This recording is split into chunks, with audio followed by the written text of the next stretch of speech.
The Christian Reformers. The belief in life after death and the desire for earthly happiness are not irreconcilable, but they pull in opposite directions.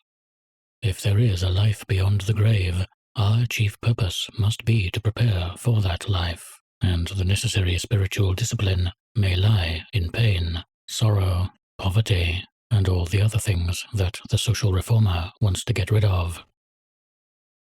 In any case, the idea of submission to the will of God and the idea that increasing human control over nature are felt to be inimical.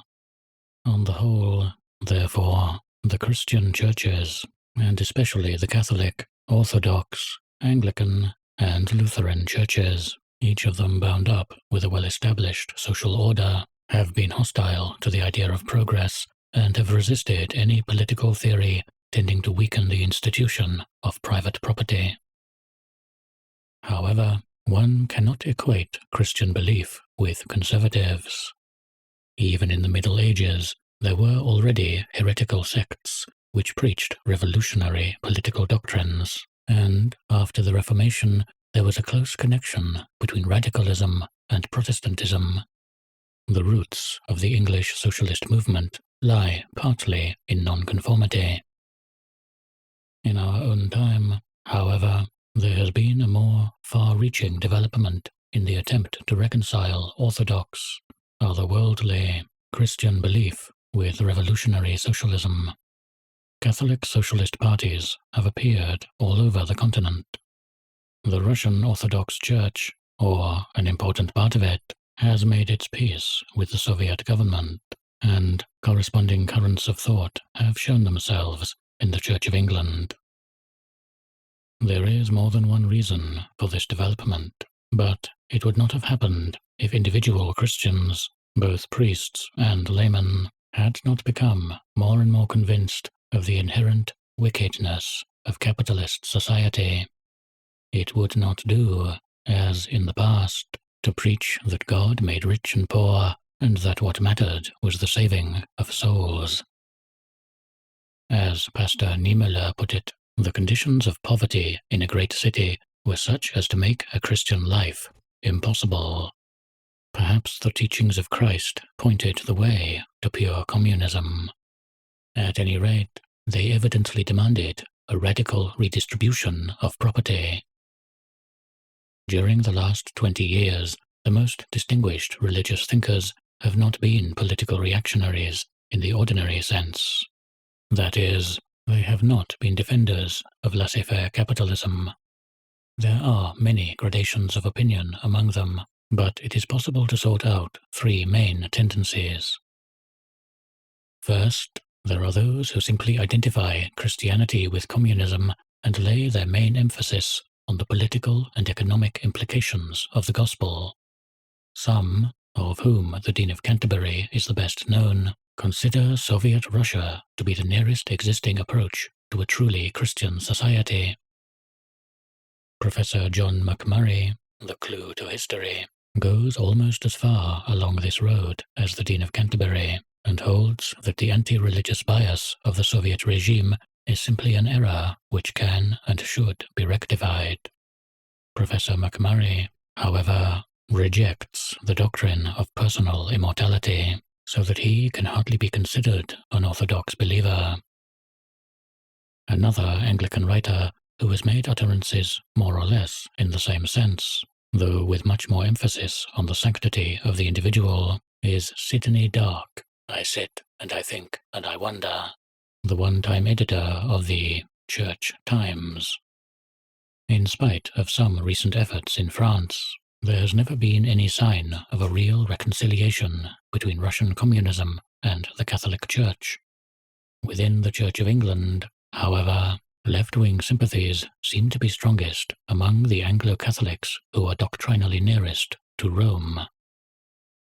Secondly, there are those who accept socialism as the inevitable and even the desirable next step in human history, but are chiefly concerned to Christianize the new socialist society and prevent it from cutting its spiritual links with the past. The two most distinguished writers in this school are the French Bergsonian writer Jacques Maritain and the Russian émigré writer Nikolai Berdyaev.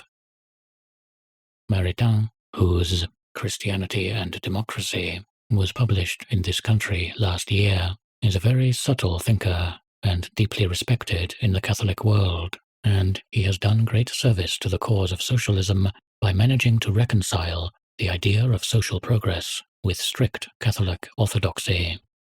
During the war, he used all the weight of his intellectual authority against the Pétain regime, and during the Spanish Civil War, he refused to be stamped into acclaiming Franco as the champion of Christendom. The Catholic novelist Georges Bernanos, The Diary of a Country Priest and A Diary of My Times, took a similar stand, but in a more vehement way.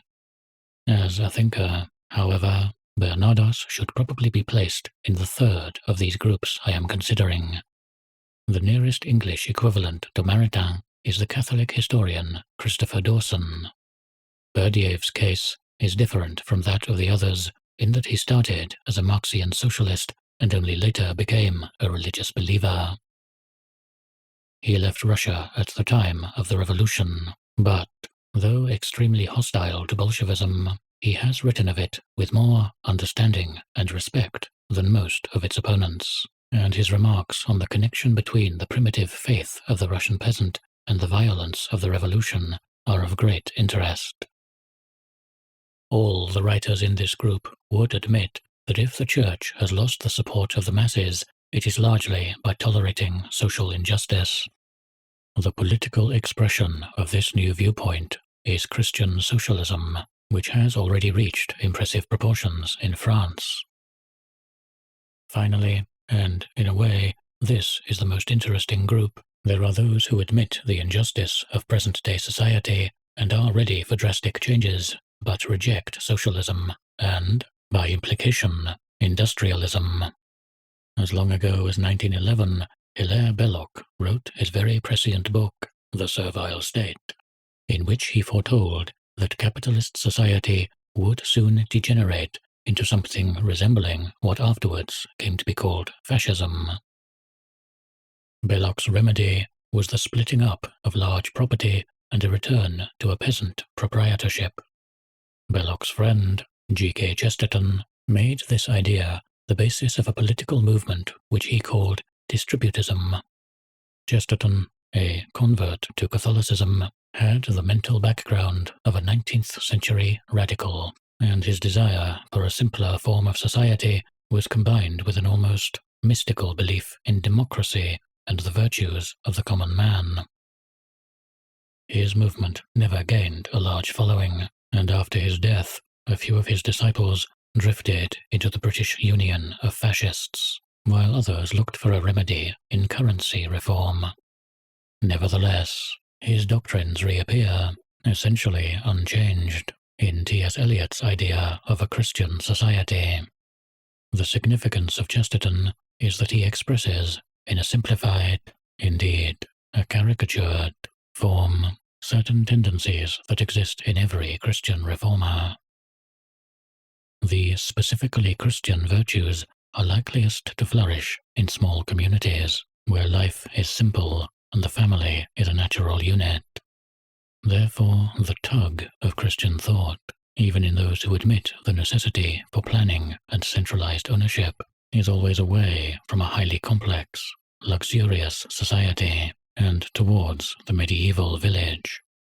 Even a writer like Professor McMurray, who can accept Russian communism almost without reservations, wants people to live in what he calls a workaday world, where life will not be too easy. Medievalism, as it is presented by Chesterton, or even by Eliot, is not serious politics. It is merely a symptom of the malaise which any sensitive person feels before the spectacle of machine civilization. But Christian thinkers who are more realistic than Chesterton still have to face an unsolved problem. They claim, rightly, that if our civilization does not regenerate itself morally, it is likely to perish, and they may be right in adding that, At least in Europe, its moral code must be based on Christian principles. But the Christian religion includes, as an integral part of itself, doctrines which large numbers of people can no longer be brought to accept. The belief in personal immortality, for instance, is almost certainly dwindling. If the Church clings to such doctrines, it cannot attract the great mass of the people, but if it abandons them, it will have lost its raison d'etre and may well disappear. This is merely to say over again, in different words, that Christianity is of its nature otherworldly, while socialism is of its nature this worldly. Nearly all religious discussion in our time revolves round this problem, but no satisfying answer has been found. Meanwhile, the fact that writers and thinkers of the stature of Maritain, Eliot, Reinhold Niebuhr, and Christopher Dawson have been forced not only to take an interest in contemporary politics, but to come down on what is loosely called the progressive side, helps to counteract the too easy optimism and the ill-thought-out materialism which are among the weaknesses of the left-wing movement.